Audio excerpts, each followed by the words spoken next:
My name is Alana Blockley and I was born in Glasgow and I've lived here all my life. My family is from the fairground community, which means every summer the community we have machines and kiosks, snack bars, and we travel up and down the country, and it's for the fairgrounds, so this is our livelihood, this is our business. And my family stopped this when I was younger, and we've continued to have snack bars and kiosks for the past 20 years. So I just went to school during the winter months, and then at the summer I would help my mum and dad in their business, and there was no option of having a day lying in bed doing nothing. I was, had to go out and learn the family business and learn how the way the travelling life was.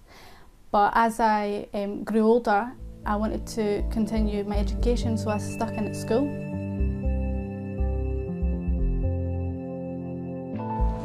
I had no religious upbringing when I was a child, it's not really anyway. At school we had an RE class, a religious class that we had to go to, and I don't actually remember learning about other religions. I only remember learning about Christianity, and we spent most of the time watching different cartoon videos of the prophets and stuff like that, and that was the fun part, watching the cartoons.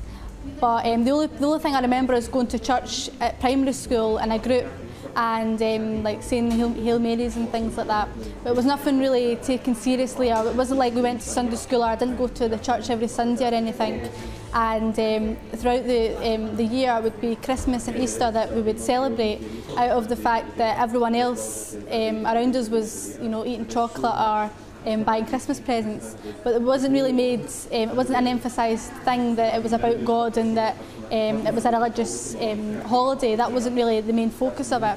It was just something that we did because it was the social normality.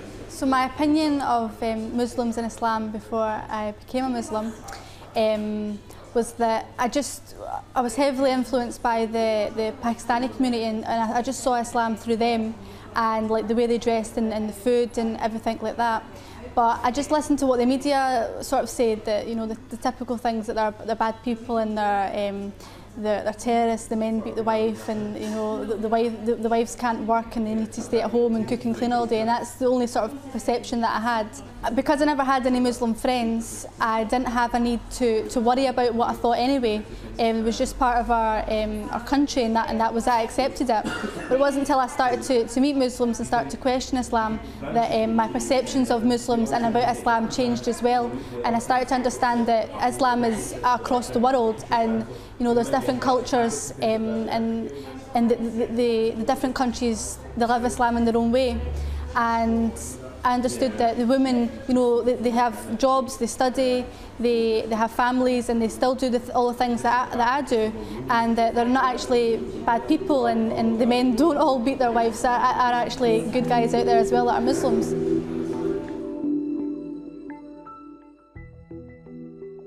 2.5 years ago, I was really fed up. I just finished college, and I was 18 and a half, and I was thinking, what do I want to do with my life? And I was struggling to figure out what type of career I wanted.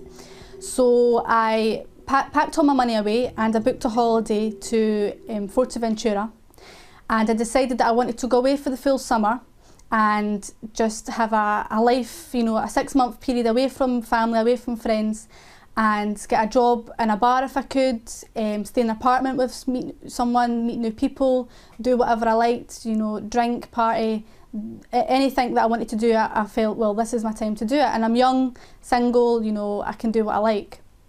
So that was the plan. And then leading up to the summer, a few things happened. The ash clouds came, and ended up with my cat. My cat had an operation, so it took all my savings away. So I couldn't, long story short, I couldn't go to Spain for 6 months. I could only go for 2 weeks. So I went over there for 2 weeks, and when I was over there was these Muslims that I met, and a lot of Moroccans are over there at the moment, and they started to explain to me that that they prayed and they didn't drink, and you know, and they did normal things. They liked, you know, films and going shopping, and I just never. I thought Muslims just stayed at home and cooked and cleaned, and that was all they did, and you know, the men, you know, went to the mosque and that was it.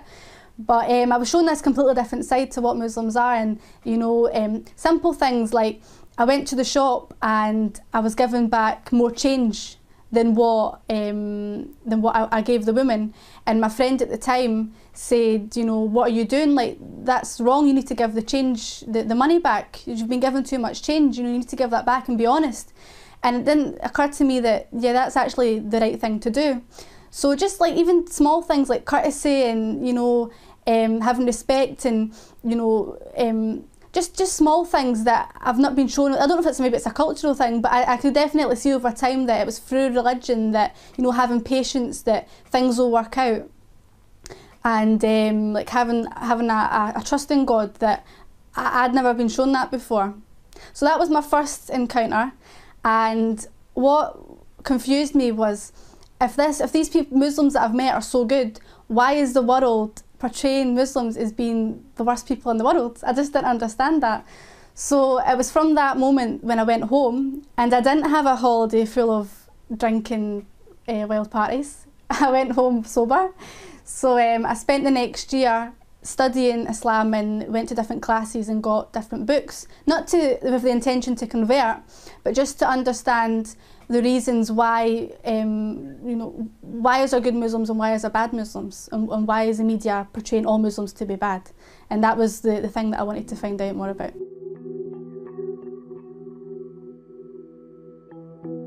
When I studied the books and I understood that God isn't a man sitting on a chair with a white beard and a white robe, you know, it's not a person.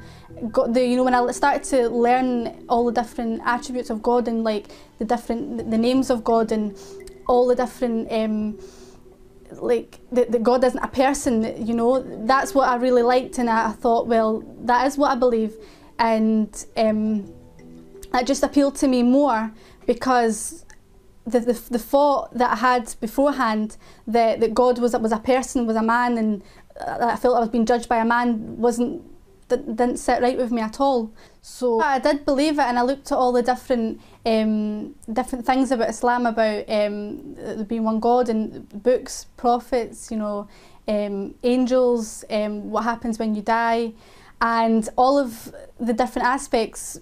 I believed, and I believed these things before I knew anything about Islam, but I didn't actually know it was Islam that I was believing in. And the concept of like Jesus being the Son of God, that wasn't really it wasn't sitting right with me, because I felt a bit uncomfortable that about Jesus, about God having a son and anything like that. So I was a bit, I wasn't too sure about that, and that's how I didn't have a strong faith beforehand. But when I did study Islam and all the different things became clearer to me, then I started to think, well, that's actually what I've believed in my whole life and just didn't know it. So in 2010, I decided to take my Shahada. I went to a New to Islam class on a Wednesday, and I met loads of lovely women there, and they supported me for a few weeks that they would support me to take my Shahada and be with me at the time. So I went one week, and with my scarf all wonky, not even around my head properly, and yeah, I took my Shahada, and it was really, really nice and really welcoming. And they gave me lots of books and encouraged me to go back every week and learn, you know, learn Islam through them, and that I was just to be patient on my journey and to take every step slowly, and it was you know, I remember it like yesterday, but I was really nervous, and it was really nice, really welcoming day.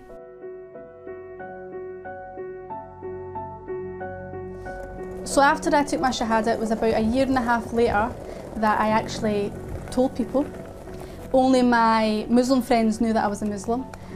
So it took me a full year to cut out alcohol and to start eating halal food. And then I told my parents, and I was really nervous for telling them. So just before Ramadan, I knew that if I was going to do it, I would lose weight, and it would be quite noticeable. And my family would, because they live so close to me, they would see that I'm not eating, and they would question what on earth I'm doing. So I came home from work one day and went and spoke to Mum and Dad and said that there's something that I really needed to tell them. And they started to get really nervous because I didn't have a clue what I was going to say.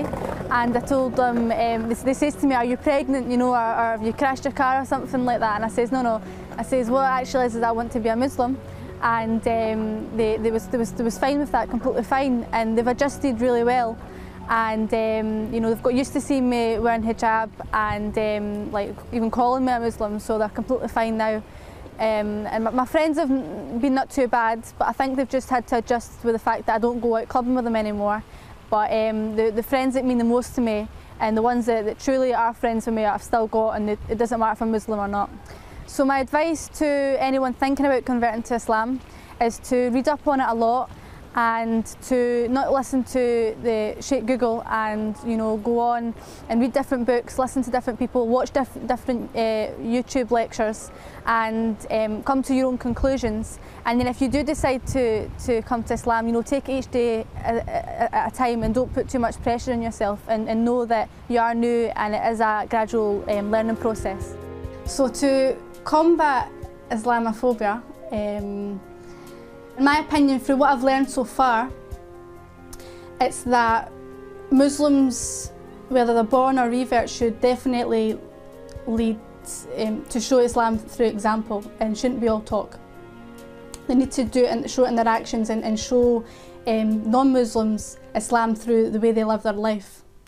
And you know, when bad things happen in the press, they shouldn't jump on it like they do. Because all non-Muslims are looking at Muslims' reactions and how they deal with stuff. So I think as long as there's Muslims, when they're dealing with non-Muslims, that they're open and they're able to talk about their religion and make it adaptable, that Islam is for every individual, and you don't have to be an Arab to be a Muslim. That you can be a white British female and still be a Muslim. You just need to make certain adjustments and live it the way you know you can adapt your life to be like that. I didn't think 3 years ago that I'd be sitting here wearing a scarf, but I am. And I didn't think a year ago that my mum would be stopping smoking, and you know, the past few weeks, alhamdulillah, she has. So you never know, that could be in 5 years that they stop drinking. You just don't know. But if I wasn't a Muslim and someone came up to me in the street and started, you know, talking about religion, I'd be like, who are you to, like, what are you all about? But I think it's more about the actions that people have. So like, we have got into these conversations about God and different things, but as far as I'm concerned, I'm their daughter, so I don't want to question them about certain things, because at the end of the day it's their decision and they can only make that decision on their own. So as far as I'm concerned, I would rather not perfect myself, but you know, set a good example myself, and for them to see maybe not in a year, but maybe 2 or 3 years, and say, well, she's actually became a better person, but it's because of Islam that she's like that. But it certainly opened my mum and dad's perceptions of Islam. And you know, we all have, the majority of people have this assumption that Muslims are this and Muslims are that, which is what I believed. But obviously now I'm a Muslim and I don't think like that. Not so long ago, it was Islam Awareness Week in Scotland, and I was asked to give a talk. And I thought that would be a really, really good opportunity to bring them to Glasgow Central Mosque, because you know, we've always drove past it, but it's not something that they would think, oh, we're going to go in and have a tour of the mosque. So I brought them down, and I knew they was nervous. I knew they was thinking, oh, it'll be a bunch of terrorists in the back. You know, I knew they would, not thinking like that, but thinking that, oh, there's going to be all these scary looking guys with beards and stern faces and not being accepting, or not wanting, because my mum doesn't wear a scarf, and you know, and my mum was worried, what should I wear? Should I be covered up? Should I? And my dad's like, do I look okay? And I says, listen, don't worry, like, you know, they're not gonna judge you or anything. It's an open day. It's to, you know, invite people and let people understand what Islam is. It's open for everyone, regardless of who you are. So when they went, I knew they felt really comfortable, and the exhibition that was on was beautiful, and it had a lot of history and a lot of stuff that my dad knew about Islam, and a lot of stuff that he didn't know, and the talks was lovely. And I think it really, you know, the Muslims that was there, they wasn't saying all Islamic terms and seeming really foreign and like as if they didn't understand them. There was really, you know, have the Glasgow slang and really approachable. And I think my mum and dad really appreciated that you can be a Muslim and still be, you know, fun. You know, you don't have to be a boring person because you're a Muslim and be all, you know, like preaching. It's not like that, you know. We're just normal people.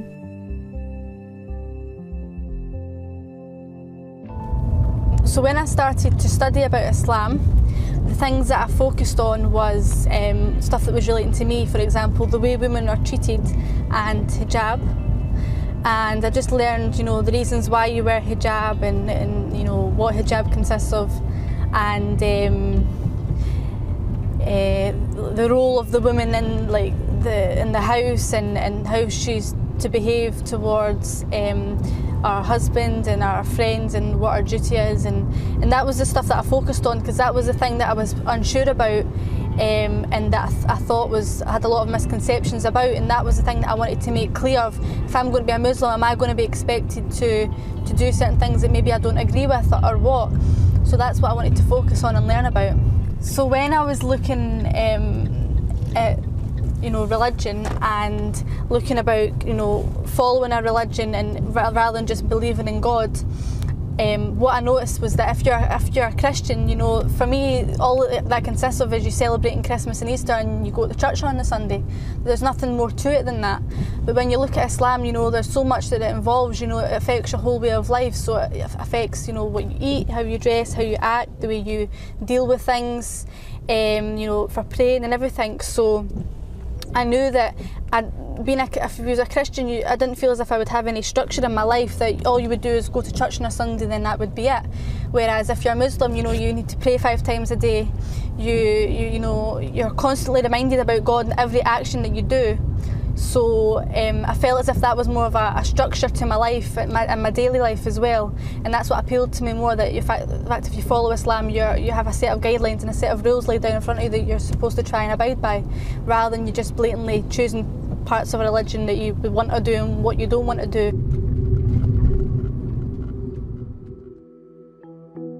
Last Christmas, that was the first Christmas that I had when I converted. So the big question was, what are we going to do about Christmas?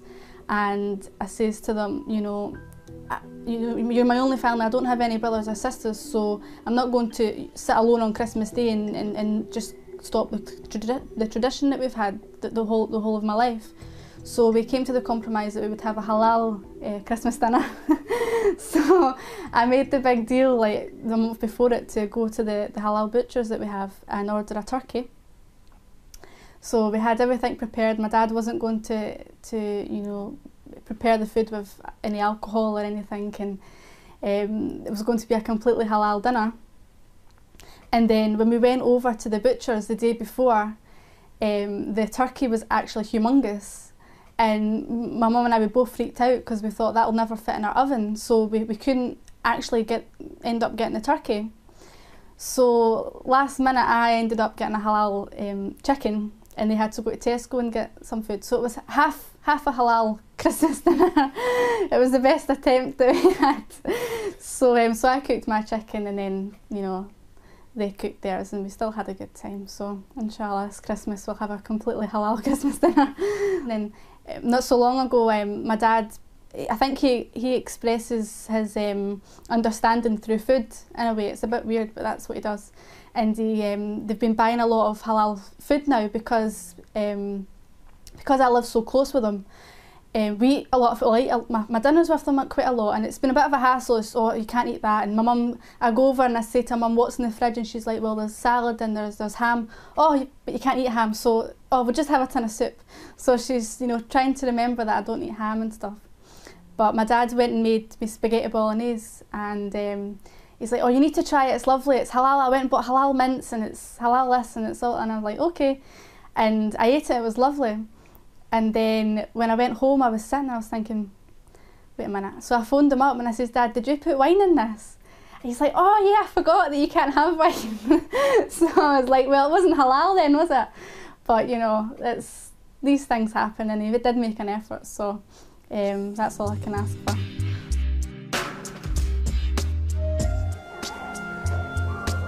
So my first encounter with the Quran was when I was given the Quran. It was a small one, but I didn't really look at it too much because I actually couldn't see the writing. It was that small. But my friend Safi and Gemma, they both chipped in and got me a lovely, a big massive Quran, and it had the English in it, the Arabic and the transliteration, so I'd be able to attempt to pronounce it. So they bought me that, and it was really nice, a really nice gift to be given from them. So the main reasons that I wanted to become a Muslim was because when I started to understand it and I started to realise that that's actually what I believed in, I felt that there was no need to hide that. You know, you can only live for so long and not come out to everyone and express that that's what you believe in. So I wanted to be a Muslim because it is actually what I believe is the truth. And also other aspects, for example, wearing hijab, I felt as if that's, you know, protected me in a way. I don't feel as if I need to live a lifestyle based on what other people assume, and that I can just live it the way I believe it should be done Islamically, and it's pleasing to God.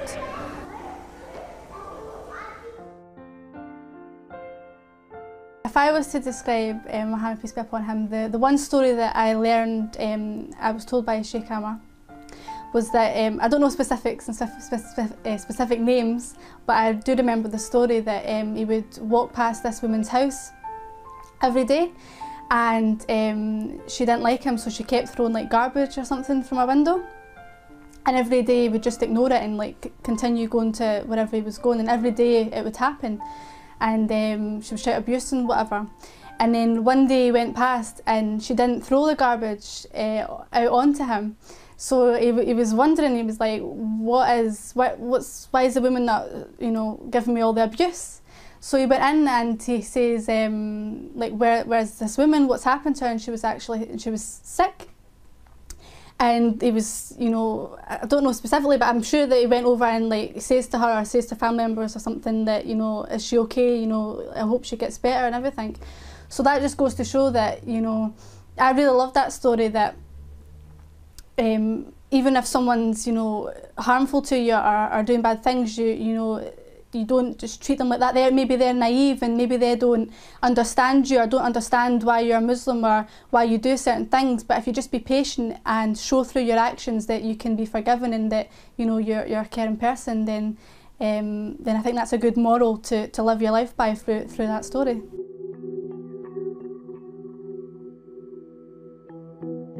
What Islam means to me is, you know, being part of a community that believes in the same thing, and feeling at peace and